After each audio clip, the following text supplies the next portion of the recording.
जय हिंद। आज आपके सामने कुछ ऐसे टॉपिक को लेके आए हैं जिसके ऊपर बहुत ही कम चर्चा होती है और बहुत ही कम लोग इसकी जानकारी रखते हैं कि ग्लोबल वार्मिंग आखिर होती क्या है और ग्रीन हाउस गैस क्या होती है, किस तरह से हमारा पृथ्वी का तापमान दिन पे दिन बढ़ते जा रहा है। इन सबको समझने के लिए हमको समझना पड़ेगा कि आखिर ग्लोबल वार्मिंग होती क्या है। तो इसको बहुत ही आसान भाषा में समझने के लिए आप इसको वीडियो को ध्यान से देखिए, आप इसको समझिए कि किस तरह से हमारी पृथ्वी गर्म होती जा रही है और आगे आने वाले समय में ये किस तरह से घातक साबित हो सकती है। हमारा पृथ्वी पे जितना भी जीवन है, चाहे वो मानव जीवन हो या जंतु जीवन, पूरी तरह से नष्ट हो सकता है ग्लोबल वार्मिंग के कारण से।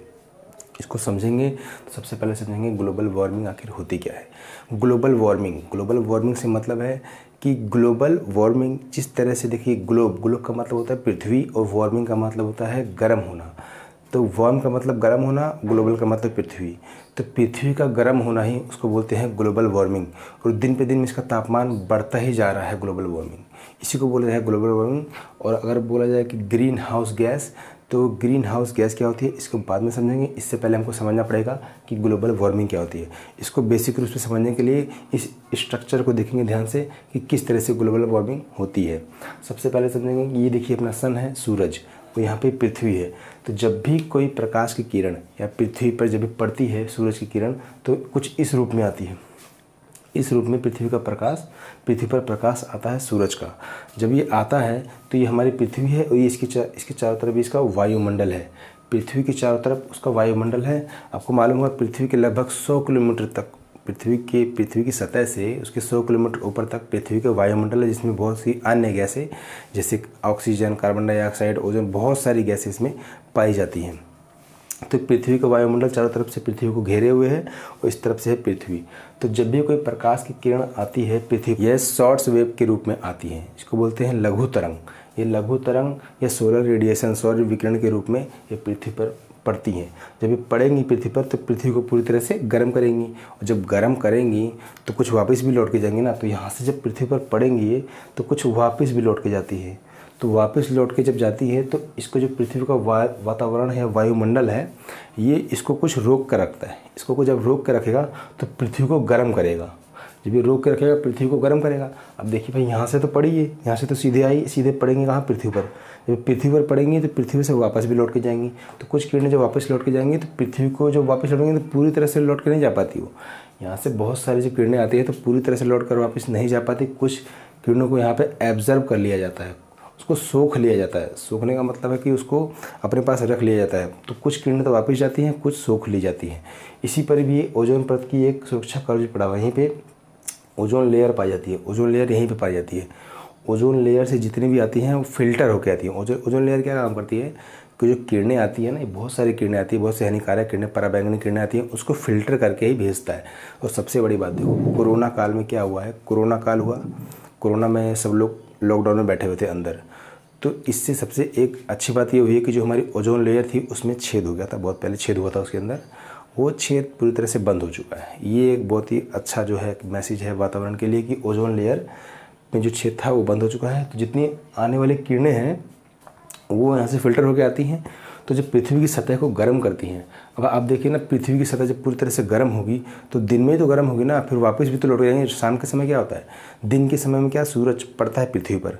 पृथ्वी पर जब उसकी प्रकाश की किरण पूरी तरह पड़ेगी तो पूरी सतह उसकी गर्म होगी। जब गर्म होने के बाद में ठंडी भी तो होगी ना। तो ठंडी होने के लिए क्या, वो वापस जब लौटती हैं तो पूरी तरह से लौट नहीं पाती हैं।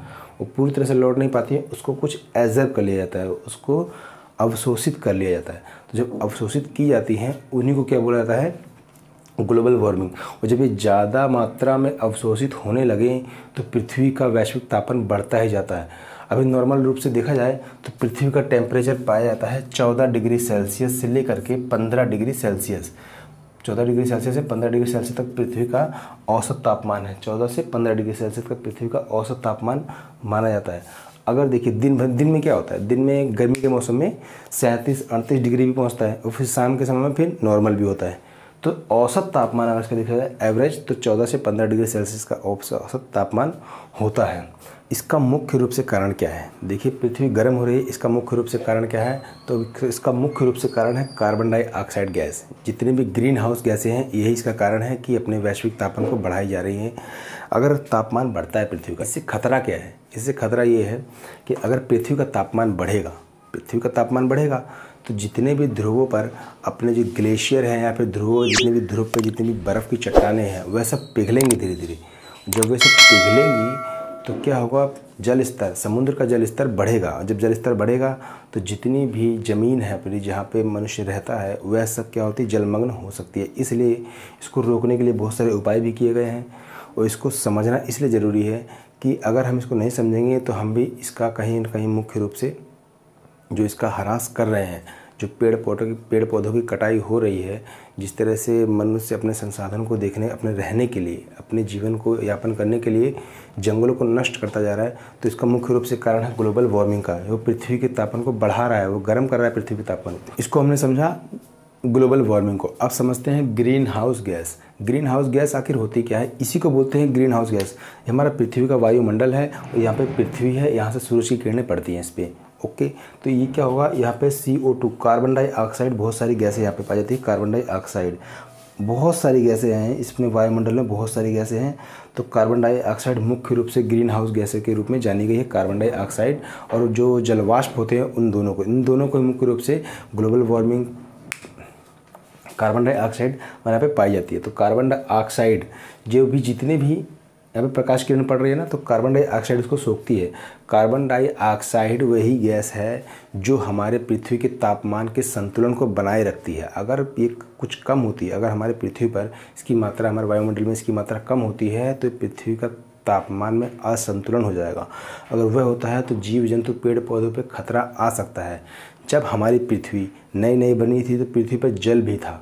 नए में तो जल नहीं था, थोड़ी देर बाद कुछ जल भी आया, जल के बाद वातावरण भी आया, लेकिन जीवन नहीं आया था। जीवन कब आया पृथ्वी पर? जीवन पृथ्वी पर तभी आया है जब कार्बन डाइऑक्साइड गैस आई है। मतलब जब तापमान संतुलन में आया है, तभी पृथ्वी पर जीवन आया है। तो मुख्य रूप से जीवन के लिए क्या ज़रूरी है? ना तो हवा ज़रूरी है, ना तो पानी ज़रूरी है, टेम्परेचर ज़रूरी है। तापमान मुख्य रूप से इसमें ज़रूरी है। तो अगर कभी क्वेश्चन में पूछ लेता है कि जीवन जीने के लिए क्या क्या ज़रूरी है, और उसमें ऑप्शन देता है कि वायु, जल और तापमान, तो मुख्य रूप से तापमान ही उसका आंसर आ जाएगा। टेम्परेचर संतुलन होना ही पृथ्वी पर जीवन की उत्पत्ति का कारण बन सकता है। अगर टेम्परेचर संतुलन में नहीं है तो पृथ्वी पर जीवन नहीं बन सकता।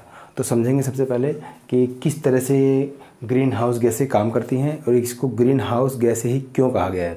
तो ग्रीन हाउस गैस को समझने के लिए समझेंगे सबसे पहले इसको। देखिए, ये समझते हैं CO2 क्या है?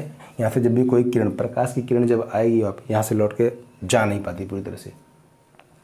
प्रकाश की किरण जितनी भी आती हैं भाई, बहुत सारी प्रकाश की किरणें आती हैं पृथ्वी पर, आती हैं तो पूरी तरह से लौट के नहीं जाती। पृथ्वी का जो वायुमंडल है उसको सोख लेता है। तभी देखते हैं रात में भी कुछ गर्माहट महसूस होती है। वो इसलिए होती है क्योंकि रात में वो सोख के रखता है, रात में वायुमंडल को सोख के रखता है। और ग्रीन हाउस गैस CO2 को क्यों कहा गया है? अब देखिए क्या होता है कि दिन में जितनी भी प्रकाश की किरणें पड़ती हैं, दिन में प्रकाश की किरणें पड़ी, पूरी तरह से अपना वायुमंडल गर्म हो गया। अब क्या पेड़ पौधे क्या करते हैं? पेड़ पौधे दिन में क्या करते हैं? प्रकाश संश्लेषण की क्रिया करते हैं। पेड़ पौधे दिन के अंदर वो सूरज की किरणें से क्या लेते हैं? वो सूर्य की किरणों से ऊर्जा लेते हैं और उसको क्लोरोफिल के द्वारा अपने ATP के रूप में इस्तेमाल करते हैं। एडिनो ट्राईफॉस्फेट इसको इस्तेमाल करते हैं, वो उनको ऊर्जा के रूप में होता है। लेकिन काम कब करते हैं? काम तो रात में ही करते हैं। क्यों? क्योंकि आपने कभी देखा होगा पेड़ पौधे दिन में वैसे के वैसे ही पड़े रहते हैं, लेकिन रात में उनकी वृद्धि होती है। वो रात में ही अपना ग्रो करते हैं। दिन में सिर्फ खाने को बनाते हैं वो, लेकिन पूरी तरह से उसका यूटिलाइज़ कब करते हैं? रात के अंदर करते हैं। वो खाने को बनाते हैं और रात के अंदर उसका यूटिलाइज़ करते हैं, तभी रात के अंदर पेड़ पौधों के अंदर वृद्धि होती है। तो ग्रीन हाउस गैस किस तरह से ग्रीन हाउस गैस है? ये क्या करती है? अगर देखिए, अगर इसका टेम्परेचर, मान लीजिए कि एक बार वायुमंडल से CO2 को हटा देते हैं, वायुमंडल से ग्रीन हाउस गैसों को हटा देते हैं, CO2 को हटा देते हैं। अब क्या होगा? अब पृथ्वी पर दिन का टेम्परेचर तो वैसे ही रहेगा जैसे रहता है, लेकिन रात में क्या होगा? रात में पूरी तरह से पृथ्वी ठंडी हो जाएगी। क्या होगा? पूरी तरह से पृथ्वी ठंडी हो जाएगी। अब क्या, दिन में पानी पिघलेगा, पानी पिघले का मतलब क्या है भाई, पूरी तरह से गर्म हो रही है तो पानी पूरी तरह से लिक्विड के रूप में रहेगा।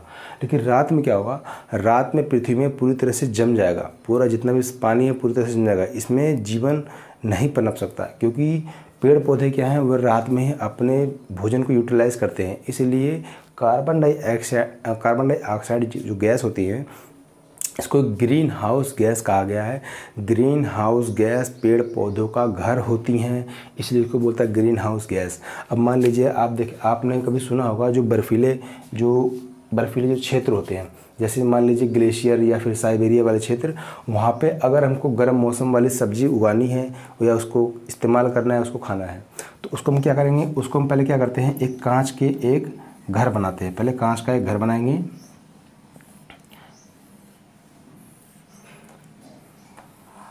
कांच के एक घर बनाएंगे। सबसे पहले कांच का एक घर बनाएंगे और यहाँ से क्या होगा, यहाँ पे सूरज है, मान लीजिए यहाँ पे सन है, यहाँ पे सूरज है, यहाँ पे सन है। ये सन से जब किरणें पड़ती हैं, अब देखिए वहाँ पे तो ज़मीन नहीं, वहाँ पे बहुत ही ठंडा प्रदेश है, वहाँ पे भी गर्माहट चाहिए ना, तो इसमें क्या करते हैं, इसमें पेड़ पौधों को लगा देते हैं, इसमें कोई भी फल सब्जी लगा देंगे, इसमें फल सब्जी लग गई। ये कांच का है, आर पार है, कांच का आर पार होता है। तो इसको यहाँ से जब किरणें पड़ेंगी, इसमें जब किरणें पड़ेंगी तो पूरी तरह से इसको क्या करेंगी, गर्म करेंगे, अंदर से गर्म करेंगी। लेकिन रात के समय क्या कि सूरज की किरणें पड़ती हैं और इसमें क्या होंगे, जब ये पूरी तरह से इसको गर्म करेगी, ये पूरी तरह से गर्म होगा, दिन के अंदर तो ना पूरी तरह से गर्म होगा ये। और गर्म होने के बाद जब वहाँ पर रात में किरणें यहाँ से वापस जाएंगी, जब रात में यहाँ से ऊर्जा वापस जाएगी तो कुछ ऊर्जा इसी के अंदर रह जाएगी, और जो ऊर्जा इसी के अंदर रह जाएगी वो गर्माहट, वो इस पेड़ पौधे को फलने फूलने में बहुत ही सहायक होगी। इसीलिए कहा जाता है कार्बन डाइऑक्साइड को ग्रीन हाउस गैस, मतलब पेड़ पौधों का घर होती है, पेड़ पौधों का हाउस होती है, इसलिए बोलते हैं इसको ग्रीन हाउस गैस। इसके बिना पेड़ पौधे फल फूल नहीं सकते, इसलिए इसको कहा जाता है ग्रीन हाउस गैस। तो आपको ये बात समझ में आई, ग्रीन हाउस गैस किसे कहते हैं, ग्लोबल वार्मिंग किसे कहते हैं। एक बार और आसान भाषा में इसको समझते हैं। ग्लोबल वार्मिंग का सीधा सा मतलब है कि जो हमारी ऊर्जा या गर्मी को सोख ले, बाहर से कोई ऊर्जा या गर्मी। वार्मिंग, ग्लोबल वार्मिंग का मतलब होता है कि हमारे पृथ्वी का गर्म होना ही बोलते हैं ग्लोबल वार्मिंग। पृथ्वी का नॉर्मल टेम्परेचर 14 डिग्री सेल्सियस से 15 डिग्री सेल्सियस होता है। अगर बात की जाए ग्रीन हाउस गैस की, तो ग्रीन हाउस गैस से मतलब है कि अगर कोई भी ऊर्जा या गर्मी बाहर से आती है और उसको सोख लिया जाए तो उसको बोलते हैं ग्रीन हाउस गैस। इसके कारण बहुत से हैं कि अगर आप इसको, जैसे पेड़ पौधे हैं, इसमें कार्बन साइकिल चलता है। कार्बन साइकिल से क्या मतलब है कि अगर ग्रीन हाउस गैस, अब देखिए हमारे वातावरण में बहुत सारे कार्बन डाइऑक्साइड गैसें हैं, अब उसको कौन जो है एब्जर्व करता है, उसको पेड़ पौधे क्या हैं, हमारे वायुमंडल में कार्बन डाइऑक्साइड गैसें हैं। अगर ये ज़्यादा रूप से बढ़ेंगी तो पृथ्वी गर्म होगी, पृथ्वी अगर गर्म होगी ज़्यादा तो ग्रीन हाउस गैस, जो गैस पूरी तरह से ऊर्जा को या फिर गर्मी को सोख ले, पूरी तरह से मतलब क्या है कि पूरा नहीं सोख लेगी, तो कुछ तो बाहर जाएगा ही, कुछ सोख लेगी, वो होगी ग्रीन हाउस गैस। क्योंकि इसके अंदर CO2 है और CH4 है, ये सब बहुत सारी अन्य गैसें होती हैं जो कि कार्बन डाइऑक्साइड हो गई, CH4 मीथेन हो गई, ये सब गैसें क्या होती है, ग्रीन हाउस गैस होती हैं। और अगर बात करें ग्लोबल वार्मिंग, तो ये इसका होगा वैश्विक तापन। तो ये हमको समझ में आया बढ़िया से कि किस तरह से ग्रीन हाउस गैसें काम करती हैं, ग्रीन हाउस गैसें कौन सी होती हैं, और ये किस तरह से पेड़ पौधों, आगे आने वाले वीडियो में इसका पार्ट 2 आएगा। जो जितने भी टॉपिक बचे हुए हैं उसको आगे समझेंगे। बहुत बड़ी वीडियो नहीं होगी, छोटी वीडियो होगी, जैसे ये है इतनी बड़ी वीडियो लगभग वो भी आएगी। तो ये दोनों वीडियो अगर आप देखेंगे तो आपका पूरी तरह से ग्लोबल वार्मिंग खत्म हो जाएगा। ये पर्यावरण की दृष्टि से बहुत ही इंपॉर्टेंट टॉपिक है। अगर आपको ये वीडियो समझ में आई हो तो आप इसे लाइक कीजिए, लाइक करने के साथ आप इसे शेयर कीजिए। अगर आपके मन में कोई सवाल है या फिर सुझाव है तो आप इसे कमेंट करिए। तो चलिए फिर मिलते हैं आपसे नेक्स्ट वीडियो में, तब तक के लिए हंसते रहिए, मुस्कुराते रहिए। जय हिंद।